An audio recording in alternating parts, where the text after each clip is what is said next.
ഇന്ന് വന്നതേ ഒരു സൗണ്ട് ഗ്രാഫ് തന്നെ സിഗ്നേച്ചർ 22. അപ്പോൾ ഇത് നന്നാക്കിയിട്ടുണ്ട്. ഇതിൻ്റെ കംപ്ലൈൻറ്റ് എന്ന് വെച്ച് കഴിഞ്ഞാൽ ഈ ഡിലേൻ്റെ സെലക്ടർ തനിയെ ഇങ്ങനെ അങ്ങോട്ടും ഇങ്ങോട്ടും ഓടിക്കളിക്കും, ഭയങ്കര സൗണ്ടും വരും ചെയ്യും. അപ്പോൾ അത് ഒരു എൻകോഡറിൻ്റെ കംപ്ലൈൻറ്റ് ആയിരുന്നു. അപ്പോൾ മാറ്റുമ്പോൾ നമ്മൾ 2 എൻകോഡർ മാറ്റിയിട്ടുണ്ട്. ഇതാണ് കേട്ടോ മാറ്റിയ എൻകോഡർ. കാരണം ഈ സൗണ്ട് ക്രാഫ്റ്റിൻ്റെ ഈ സാധനങ്ങൾ കിട്ടാൻ കുറച്ച് ബുദ്ധിമുട്ടാണ്. വളരെ തപ്പിക്കഴിഞ്ഞാൽ കിട്ടും.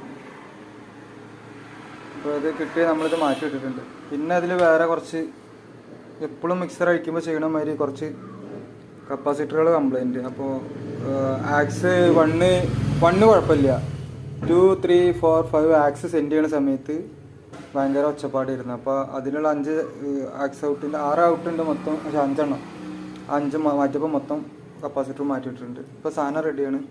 നമ്മൾ ചെക്ക് ചെയ്യാൻ ഉപയോഗിക്കുന്ന നമ്മളെ സെറ്റ് ഇതാ കൊടുത്തിട്ടുണ്ട്. ലാപ്പിൽ നിന്ന് സിഗ്നൽ കൊടുത്തിട്ടുണ്ട്, നേരെ ആക്സിലേക്ക് കൊടുത്തിട്ടുണ്ട്. പാട്ട് വെച്ച് തരാം.